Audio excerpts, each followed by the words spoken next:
Welcome to Hood Champion Boxing and Sports. In boxing, you find a way to win or you find a way to lose. Word on the street is Frank Martin schooled Abdul. I see everybody out here is freaking out over Tank and Frank Martin and that fight, rumored to be finalized, right? Take place late spring, early summer.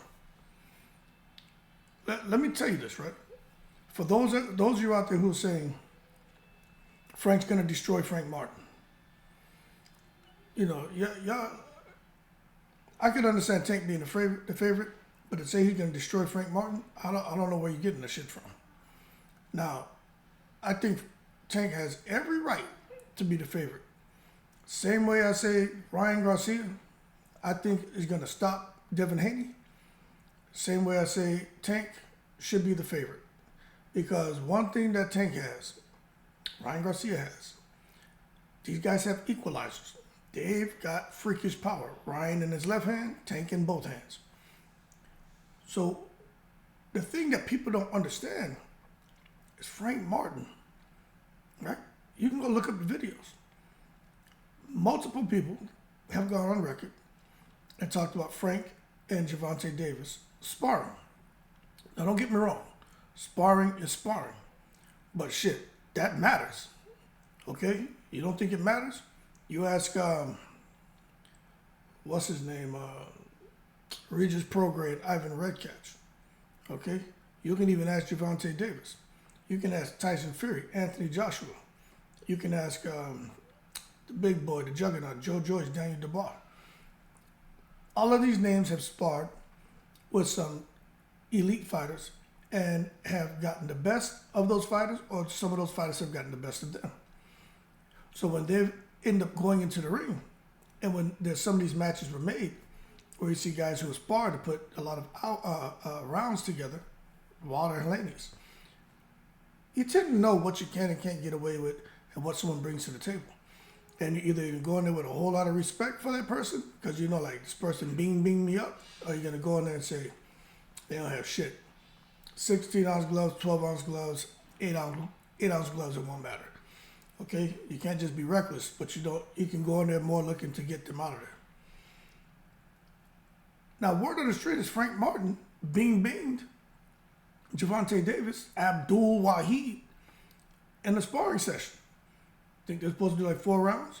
They say the work was really good, but Martin hit Tank with some shit and had Tank out on his feet. And then all hell broke loose. Now, you can go out there and look up these videos you want on YouTube. You can just type in Frank Martin and Gervonta Davis sparring.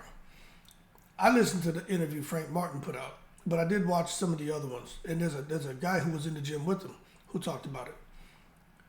What I'm saying is, do your due diligence before you just come out here and say, well, Frank Martin struggled in his last fight against this guy named Artem, whatever his name is. Yeah, I think Frank Martin in his last fight did what he was supposed to do. Based on a guy who started boxing late. He was able to fast track himself and get beyond the power curve and become what I would say Frank Martin is an elite fighter. And he got in there with a guy who was an Olympian, ex-Olympian. And the pedigree showed. But in the Olympian, that's why he was able to bing Frank Martin. And Frank Martin wasn't able to do what he wanted. But you saw what happened over time is that somehow Frank Martin, although he started boxing late, was able to fast track himself, develop the IQ necessary, develop the skills necessary. He already had the athleticism to get in there with an ex-Olympian and figure things out and get the job done. Maybe Derek James has something to do that. Maybe Frank Martin's previous trainers had something to do that. Maybe it had something to do with just Frank Martin being athletic and finding a way to win. Or like some people say, maybe the secret society had something to do with that shit because that guy Artem, whatever his last name is, like towards the end of the fight, he took a knee unexpectedly. Even I was like, hold on. So I was surprised to see him go down and take a knee. But obviously, he was getting binged and he didn't like what was coming from Frank Martin. That being said, with Gervonta Davis coming off of a long layoff, Frank Martin hasn't been in the ring either. Frank Martin looked sharp. I've seen him shadow boxing and everything. It looks like he's been staying active. Obviously, it's probably been rumored for a while that he and Tank were gonna fight, especially on the pay-per-view. So Frank Martin, this is his opportunity for a big payday, and he wants to be more than prepared. Does he beat Tank Davis?